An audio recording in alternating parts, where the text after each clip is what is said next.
Opinion soundly thrashed, yet Pakistanis convince themselves of victory. Deceiving others is bad, but deceiving oneself is worse.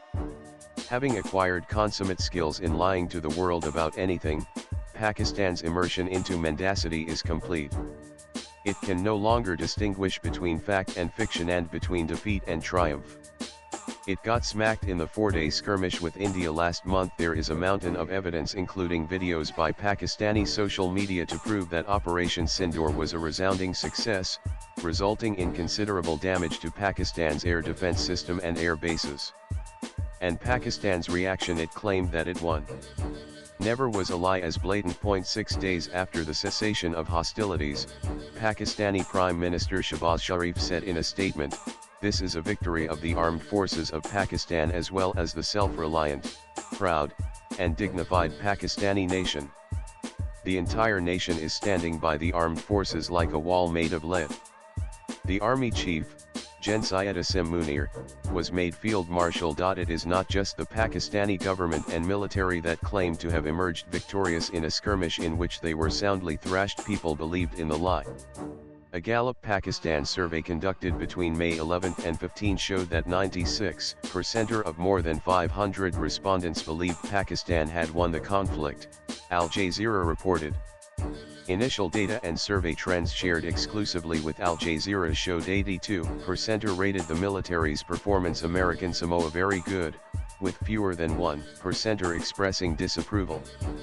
Most significantly, 92% said their opinion of the military improved as a result of the conflict. Nanan: we have heard of mass illusionists like David Copperfield who perform tricks making huge gatherings see something that is not there.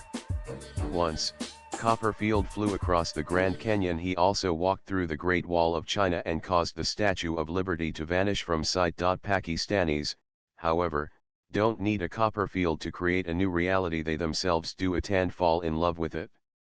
Conspicuously, the Pakistani people did not fall prey to the propaganda by Rawalpindi and Islamabad. They chose to ignore the zillion social media videos they themselves had made and circulated showing attacks on their air bases and other places. Rejecting the sanctity of sensory perception, common sense, and reason, and refusing to accept the unmistakable weaknesses of their military, they found refuge in the Islamist fantasy of the invincibility of the Ghazi, the jihadist soldier. It needs to be mentioned here that the Western mainstream media and the Trump administration underpinned Pakistani's self-deception. It took foreign journalists several days to realize that India had licked Pakistan.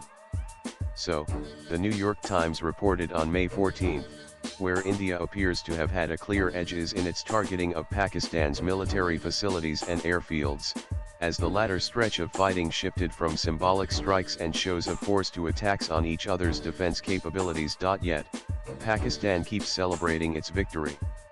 Most Pakistanis genuinely believe that they have won the military conflict with India. Pakistan may be a military dictatorship, but its state, deep state, and society are symbiotically intertwined. It is a weird totalitarianism. George Orwell, rightist's favorite leftist, is often quoted in describing and explaining totalitarianism: the ruthless exercise of power, the abuse of language, and so on. But even his genius will not be able to fully explain the monstrosity that Pakistan is. O'Brien, the party commissar who tricks the protagonist Winston of 1984 into believing in him, tells him, "We control matter because we control the mind. Reality is inside the skull. You will learn by degrees, Winston. There is nothing that we could not do. Invisibility, levitation, anything. I could float off this floor like a soap bubble if I wished to. I do not wish to, because the party does not wish it. You must get rid of those 19th century ideas about the laws of nature.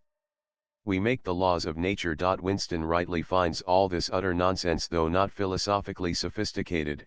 He even knows that there is a word to describe this stupid theory. O'Brien helps him. "I told you, Winston," he says, "that metaphysics is not your strong point. The word you are trying to think of is solipsism. But you are mistaken. This is not solipsism." Then the commissar goes on to explain, "The real power, the power we have to fight for night and day, is not power over things, but over men. He continues, obedience is not enough, power is in inflicting pain and humiliation.